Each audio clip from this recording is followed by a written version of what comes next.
Oke, sekarang kita masuk ke part 5. Nah, di part 5 ini kita akan belajar tentang apa perbedaan antara Big Endian dan Little Endian. Oke, kalau sebuah data terdiri dari beberapa byte, misalnya 4 byte, ada 0A, 0B, 0C, dan 0D. Di sini ada pertanyaan. Nah, saat data ini disimpan di memori, byte mana yang diletakkan terlebih dahulu di alamat awal? Nah, jawabannya tergantung dari sistemnya seperti apa. Apakah big endian atau little endian. Nah, sebelum itu kita harus tahu apa itu MSB dan LSB. Nah, MSB itu most significant byte atau byte yang paling besar pengaruhnya atau paling kiri. Sedangkan LSB itu least significant byte, yaitu byte yang paling kecil pengaruhnya dan bisa ditaruh di paling kanan. Nah, big endian itu alamat awal diisi oleh MSB. Artinya, byte yang paling kiri disimpan terlebih dahulu. Nah, ini contohnya. Misal ada ini nilai registernya, ini. Itu data disimpan dari alamat awal A. Nah, alamat A ini diisi oleh 0A. Nah, alamat A plus 1 diisi 0B. Alamat A plus 2 diisi 0C. Alamat 3 itu diisi uh, 0, 0D. Nah, kenapa disebut seperti penulisan angka biasa? Ya, karena dia ditulis dari depan. Dari misal 1, 2, 3, 4. Ya, mirip lah. Itu kalau Big Endian. Contohnya itu ada Sun, Macintosh, Motorola 6800, kemudian IBM System atau 360, dan lain-lain. Nah, kalau Little Endian itu alamat awal diisi oleh LSB. Jadi, byte yang paling kanan disimpan terlebih dahulu. Nih contohnya nih. Di alamat awal dia diisi yang belakang ini. Yang diisi LSB 0D. A plus 1, 0C, A plus 2, 0B, A plus 3, 0A. Jadi kayak kebalikannya gitu. Oke, nah contohnya itu ada Alpas 6502, Z80, X86, dan lain-lain. Ini ada AMD sama Intel juga nih yang bisa kalian pakai. Nah, yang berubah tuh sebenarnya apa sih? Bukan nilai datanya yang berubah. Datanya tetap 0A, 0B, 0C, 0D. Yang berubah itu urutan byte saat data itu diletakkan di memori. Seperti itu. Nah, kenapa hal ini tuh penting buat komputer? Karena saat kita membaca isi memori atau mengirim data antar komputer, menyimpan file biner, dia tuh bekerja dekat dengan level hardware atau jaringan urutan byte yang sangat berpengaruh. Nah, kalau satu sistem big endian dan sistem lainnya little endian, data bisa terbaca terbalik kalau tidak dikonversi dengan benar. Seperti itu. Nah, ini adalah representasi variabel. Misal nih, kita punya sebuah variabel X yang memiliki data sebanyak 4 byte, yaitu eh, 01, 23, 45, 67. Nah, alamat yang diberikan adalah 0x100. Artinya, byte pertama dari X mulai disimpan dari alamat memori 0x100. Jadi ini adalah alamat memorinya nih.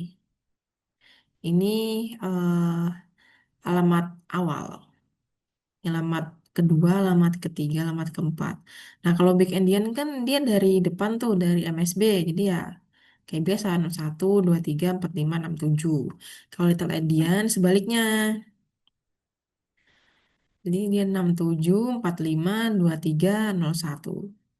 Nah, kalau di gambar tuh kenapa dia kayak ditaruh di tengah-tengah ya? Kenapa nggak dari awal gitu atau dari akhir? Nah, sebenarnya itu cuma ilustrasi aja ya. Karena ini tuh anggaplah sebagian kecil dari memori, bukan keseluruhan memori komputer.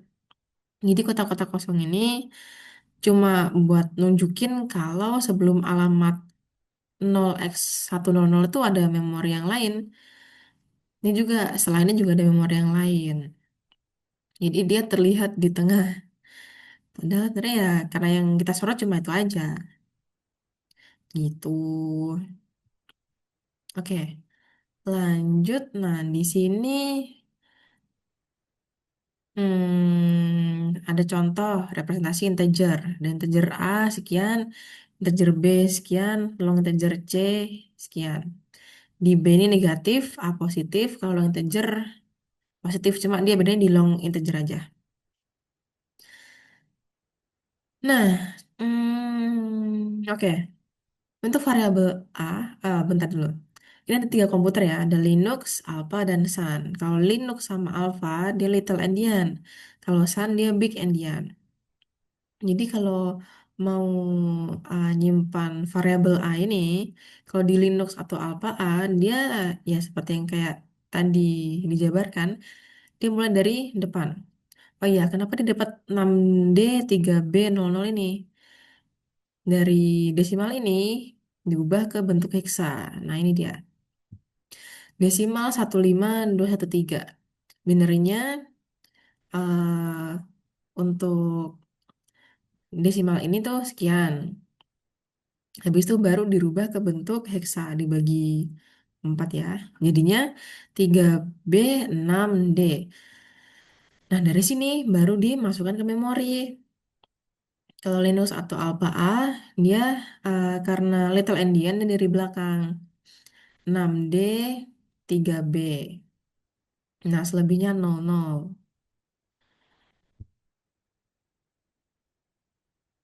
Kalau Sun A, karena dia big endian, dia dari depan. 00 dulu, baru 3B 6D. Nah, untuk integer B ini, negatif.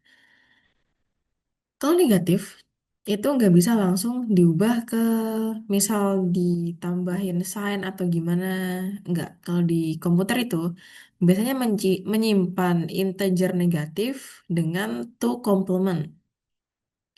Nah, ini representasi to complement. Ini cara ngerjainnya. Tadi kan udah dapet tuh, kalau 15213 itu bintangnya sekian. Dari sini nih. Habis itu dilakukan komplement dua kali. Nah, ini dicari nilai komplementnya, baru ntar tambah satu, dapatnya ini. Nah, kalau little endian, dia dari belakang. 93, C4, baru ntar FF. Nah, kenapa di sini diisi FF? Karena dia bilangan negatif. Gitu. Nah, untuk variabel C ini, dia bentuknya long integer. Cuma dia tetap positif. Jadi kalau di Linux C, dia hanya menggunakan 4 bit meskipun long ya. Jadi penggunaannya mirip sama ini, sama yang variabel A. Nah, kalau di Alpha C, dia kalau long integer dia pakainya 8 bit. Karena nilainya tetap kecil, jadi sisanya diisi 00 gitu. Kemudian pada Sun C, di sini long integer tetap pakai 4 byte. Jadi karena dia big endian, depannya 00, baru 3B, kemudian 6D. Seperti itu. Oke, lanjut. Ini adalah representasi pointer. Apa itu pointer? Pointer itu variabel yang menyimpan alamat memori. Jadi kalau variabel biasa dia menyimpan nilai seperti 10, satu ya kayak yang tadi 15213, kemudian 3,14. Nah, pointer itu menyimpan sesuatu seperti eh, 0x sekian atau dia itu alamat tempat data berada. Jadi pointer itu bukan menyimpan isi data, tapi menyimpan alamat lokasi data. Di komputer Alpha, Sun, dan Linux itu bisa punya alamat yang berbeda, susunan byte yang berbeda di memori juga. Lalu perbedaan itu terjadi karena mesin atau compiler bisa menaruh data di alamat yang berbeda. Sistem juga bisa memakai big endian atau little endian. Nah, itulah sini bilang compiler dan mesin yang beda akan merepresentasikan pada lokasi yang berbeda juga. Artinya apa? Variabel yang sama belum tentu berada di alamat yang sama pada semua komputer. Pointer yang menuju ke variabel itu juga bisa jadi beda-beda nilainya. Nah, di LPAP ini eh, ada urutan byte kayak A0, FC, FF, FF, 01, dan seterusnya. Ini menunjukkan bahwa pointer pada alpha P ini disimpan dalam beberapa byte. Dan urutan byte di memori mengikuti endian mesin tersebut. Jadi, alamat pointer ditulis dulu sebagai satu nilai heksa panjang. Kemudian nilai itu dipecah menjadi byte-byte yang disusun ke memori sesuai endian. Nah, begitupun yang lain. Nah, ini organisasi memori berorientasi Word. Di sini kita belajar cara memandang memori. Nah, selama ini kita sering bilang memori itu tempat menyimpan data. Ya, benar. Tapi sekarang kita perlu lebih rinci lagi. Data itu disimpan per byte, sedangkan prosesor sering mengolahnya per word. Jadi, di sini, di slide ini membantu kalian membedakan dua hal. Yang pertama, alamat byte dan pengelompokan byte menjadi word. Nah, ini yang pertama nih. Kita mulai dari yang paling dasar. Memori itu dialamati per byte kan. Nah, ini di kolom yang paling kanan ini, ADDR address memori itu ditulis 00, 00, 001, 002, dan seterusnya. Nah, ini menunjukkan bahwa memori itu naik satu-satu dan yang diberi alamat itu adalah byte. Artinya, alamat 0000 menunjuk satu byte. Alamat 0001 menunjuk byte berikutnya. Dan seterusnya. Jadi, kalau ada pertanyaan, alamat memori itu sebenarnya alamat apa sih? Jadi, jawabannya adalah alamat byte. Nah, kemudian kalau ini byte, word itu apa? Oke, sekarang kita masuk ke istilah word. Word itu sekumpulan beberapa byte yang dianggap sebagai satu unit oleh prosesor, tergantung arsitektur. Kalau pada 32 bit, satu word biasanya 4 byte. Nah, pada sistem 64 bit, satu word biasanya 8 byte.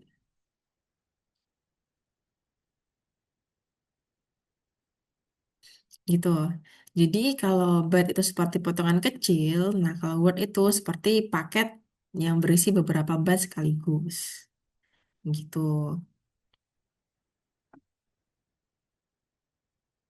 Ini contohnya.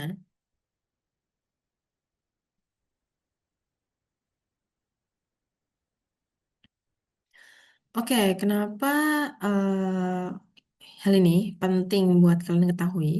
Ya karena kalau kalian nanti belajar organisasi memori, representasi data, pointer, attachment, struktur data DC, dan lain-lain, kalian tuh harus paham bahwa data besar sebenarnya tersusun dari beberapa byte yang berurutan di memori. Misalnya sebuah integer 32 bit itu bukan muncul gitu aja sebagai satu benda utuh, tapi dia menempati 4 byte berturut-turut. Begitu juga di 64 bit. Dia menempati 8 byte berturut-turut. Nah, kayak ini contoh nih. Gitu.